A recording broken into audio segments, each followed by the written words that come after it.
Back on MorningLine, Clint Kelly, malpractice attorney. Do you think in a town the size of Nashville, which is growing the way it is, and is known, I think, nationally for having quite a medical community with all the hospitals downtown, from Vandy to Baptist to Centennial and St. Thomas, I mean, do we need more hospitals in a city this size? And we know the rural hospitals, as Chris Conti has reported here at News Channel 5, are shutting down en masse. Absolutely. Do you think more hospitals are needed? You go to the Vanderbilt emergency room and you ask yourself that question. When was the last hospital built here? Was it Skyline? Yeah, Skyline? Yep, yeah, I think you're right. Skyline probably. I was going to say 15 years ago? Is it that long? Yeah. It's been a long time. There's been additions made to Summit and others, but and and there's acquisitions going on. Like Vanderbilt acquired Nova Lebanon, used to be called University Medical Center. But where are the new hospitals? And you go to most hospitals that are just overcrowded, and you ask yourself, are these places properly staffed? So, I mean, and you would argue, if you're an owner of a hospital, are you making coin? Yeah, of course you are. So why aren't investors building new hospitals? I don't know. There's money to be made there. There's not a reason not to. Maybe the bureaucracy is overwhelming? Could be, or maybe they have kind of figured out the economy of scale and they've got it to a point where they don't need to make any increases because they're making enough money. I don't know. That's beyond my pay grade, so to speak. But I just don't understand why a city this size, growing as much as it is, does not have another hospital. I never thought of it till you mentioned it, because I think my image is that we have a lot of hospitals, but when I do go there, you're absolutely right. They are packed to the gills. Packed to the gills. All right, let's go to Pam. Pam, good morning. Hi, Pam. Good morning. Good morning. I have a question about cataract surgery. Okay. And my question is, I had both eyes done, and the first eye did very well. The second eye, they said they miscalculated the lens, and the only way to solve that is by eyeglass prescriptions or having the surgery redone. Is this a common error that happens? Okay. Yeah.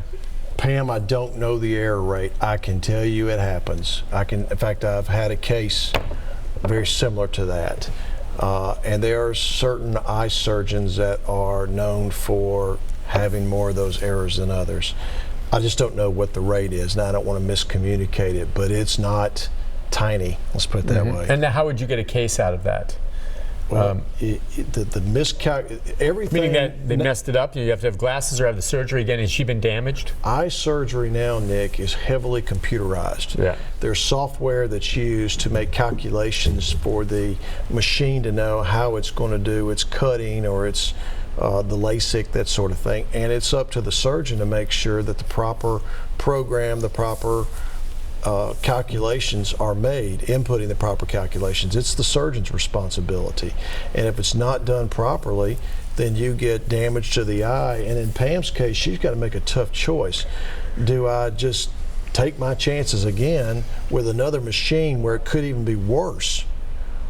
Or do I take a chance on glasses and just live with glasses the rest of her life? And I mean, that's a tough decision to make. I tell you one thing, whoever the surgeon was who miscalculated the variables for the surgery, I sure wouldn't go back to him. Just don't do it. And I think almost all of them are hymns in Nashville. Okay. I'd go somewhere else. All right, couple of points just to wrap things up as it comes to the end of the year, things that we need to touch on that are important. There's folks out there, and we didn't hit on it. You usually do at the beginning of the show. When you think you have a case, don't wait. Yes, the 1 year statute of limitations in Tennessee. Could that change under the new law changes? Are anyone looking at that? That's remained the same, and it's going to stay the same. And unfortunately, there are going to be patients who are injured by medical mistakes, badly injured. They're going to wait too long, either because they think they're going to get better or the doctor told them wait 12 months. I'm glad you talk about that, by the way. The doctors know this, and so they'll say, well, let's just see. Why don't you wait on it? In the back of their mind, they're thinking, if we can just get past a year, I'm home clear if I screwed it up. Yeah, clock's ticking. And so people who have been badly injured, let me just, and I've said this before, if you're under the age of 60 and something really bad has happened in a hospital to you, or you've had a family member die, that is a situation worth investigating. Period. It may well be the care was fine, and most doctors are good, most hospitals are good. But if you're under 60 and you get badly injured or die in a hospital, you need to investigate that, because there's a reason why medical mistakes are the third leading cause of death in America. And waiting to see if you get better, or listening to your doctor and thinking, oh, well, it's going to be okay, or I just don't really want to sue him, that's not a good excuse for yourself or your family, because at some point you're going to be stuck with the bill. And you're going to have to pay for it, and these are big bills. It costs nothing to call me or another medical malpractice specialist, and you don't pay a dime unless I recover money for you. So you got nothing to lose and everything to gain. And if nothing else, even if there turns out not to be a case, at least you get an answer. All patients, Nick, I don't care who they are, always ask, I want to know what happened. Because they're stonewalling me. I can find out what happened. Exactly. And in terms of whether or not he has a case, it comes down to this: standard of care. Standard of care, that's just another word for the rules that apply to healthcare providers. If they broke the rules and that's what caused the injury or death, that is a medical malpractice case or healthcare liability case. Sometimes, and you've mentioned it, there are bad outcomes even when the doctors or other healthcare providers have acted well or reasonably. There's some things you can't fix and some things you can't prevent.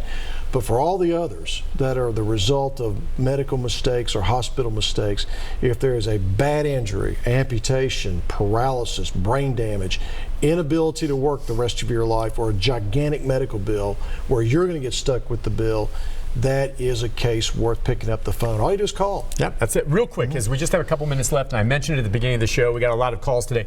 What it means for soldiers and the possibility of suing the military. If you can just capsulize that. Simplest way I can say this, the old law used to be that service members currently serving who were injured by medical malpractice could not bring a claim. Against a military doctor? Against a military doctor or a military hospital, okay?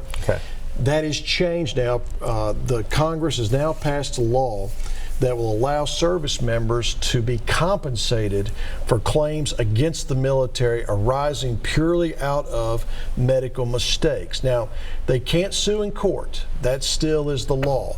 But at least now they can go through an administrative process. Congress allocated $400 million to the military to pay these claims. You know what that tells you, Nick? Think of how many claims there are that were not paid. So is this something, though, that you as a malpractice attorney would handle, or does someone have to get a special, like a officer that can handle it on the military? They'll have a special officer in the military that can handle this for them, and they can handle the claims process. I would imagine most of these people can do this without the assistance of an attorney because there's a military formula for it. But you know, if the service member families don't think they're being treated right, then you pick up the phone and call a lawyer. Okay, and it's the same concept that you say there, whether it's military or civilian. Correct. If you feel that there was a bad result, you're 60 and under, and you can't explain it, do it as quickly as you can. Injured servicemen. I mean, look, the simple fact was Army and Navy and Air Force and Marine folks deserve the same rights as me and you. Now, again, they can't sue in court. I'm disappointed about that. But at least they have a way now to get compensated. But think about $400 million in old claims. Yes, so they know about something going on there. I mean, we have Fort Campbell right here, I would imagine. Blanchfield Army Hospital. You've probably had calls on this before, maybe. Have you ever heard from veterans who maybe had talked about this? Oh, yeah, absolutely. And you're like, well, you can't sue them. But now it's changed. Yeah, for the ones that were still serving, they couldn't. Now, you can bring a claim as a veteran against the Veterans Administration in federal court as long as the injury didn't occur while you were serving. That's different. Veterans who are hurt, they can bring a claim in court. It's just the people who are currently serving, who are injured while serving, they're the ones that have to go through this administrative process. Treatment that doesn't work. But how much money did they set aside? $400 million. And that's just to pay the claims to date. That doesn't include claims that'll have to be paid in the future. But it's a great day for service members. They deserve this. They've been treated like second-class citizens for 50 years since this doctrine was put into place by the Supreme Court. Now they're finally going to get paid something. It's interesting, you know, going up against, be it the military or a hospital or some big establishment, which is you do on a day. Have you seen the movie Dark Water yet? It's the one with Mark Ruffalo. It's the whole story about how DuPont and the issues they had years ago with contamination, and how lawyers get involved to try to investigate situations. And sometimes, you know, you go up against these big companies, and it's hard. People, if you ever want to see what a true blue, hard-working trial lawyer goes through to try to get justice, watch a movie called A Civil Action with John Travolta. Oh, that's a classic. Got to watch Civil Action. And if you want to watch another movie that's just as good but still older, watch The Verdict with Paul Newman. Yep. Two movies you ought to put on your Christmas list. They're outstanding movies. We're talking lawyer movies. Yeah. Just happened to be on the other day. I watched The Firm. It has nothing to do with what you're doing. The Tom Cruise movie, John Grisham, but I watched The Firm. Some interesting ones. All right, let's remind folks where your office is, and we've got the graphic. There it is. I'm in Hendersonville, and my number is 615-800-0000, which is 615-8-million. We do that so people can remember. I take cases all over Tennessee and Southern Kentucky. Just because the office is in Hendersonville doesn't mean I won't practice. I mean, I got cases all over the place. The call is free. The consultation's confidential. You don't pay a dime unless I recover money for you. That's how it works. Awesome. Clint. Yeah. Good to see Thank you for coming out. Listen, have a Merry Christmas, Happy New Year. You're a good friend, and I tell you, my friend, I have learned a lot from you. I think our viewers have. I really appreciate you coming on the show. Aren't you glad to start a new decade? Yeah, I think behind us, I'm ready to put this. Let's be bright, and we'll see you in January, I guess, right? You sure will. Clint, have a good one, you and your family. Thank you very much. Take a break. Be back to wrap things up right after this.